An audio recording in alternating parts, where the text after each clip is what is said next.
పల్నాడు జిల్లాలో తన కాన్వాయ్పై దాడి జరిగాక టీడీపీ ఎమ్మెల్యే జూలకంటి బ్రహ్మానందరెడ్డి చేసిన వ్యాఖ్యలకు కౌంటర్ ఇచ్చారు మాచర్ల మాజీ ఎమ్మెల్యే పిన్నెల్లి రామకృష్ణారెడ్డి. వయసుకు గౌరవించే తాను బ్రహ్మానందరెడ్డిలా మాట్లాడలేను అన్నారు. అభివృద్ధిపైనే కాదు లా అండ్ ఆర్డర్పై కూడా చర్చిద్దామంటూ జూలకంటికి సవాల్ విసిరారు పిన్నెల్లి.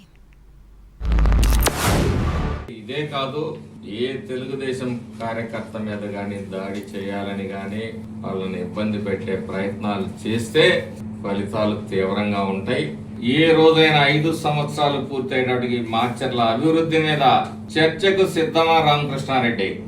ఇక నా మీద దాడి అంటే నీకు దమ్ము ధైర్యం ఉంటే మగతనం మాట్లాడతాగా నేను ఒక్కడిని సెంటర్లో నిలబడతా, చేయేసి వెనక్కు. ఈ దోపిడీ ఆపాలి.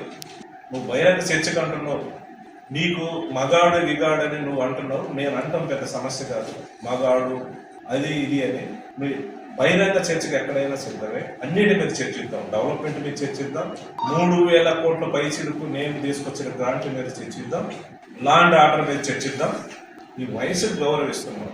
నీ మగాడు విగాడని అంటే మగాడం కాబట్టే 20 సంవత్సరాలు ఎమ్మెల్యేగా ఉన్నాం. ప్రజల మెప్పుతోటి ఎమ్మెల్యేగా వరుసగా 5 సార్లు మేము గెలిచాం.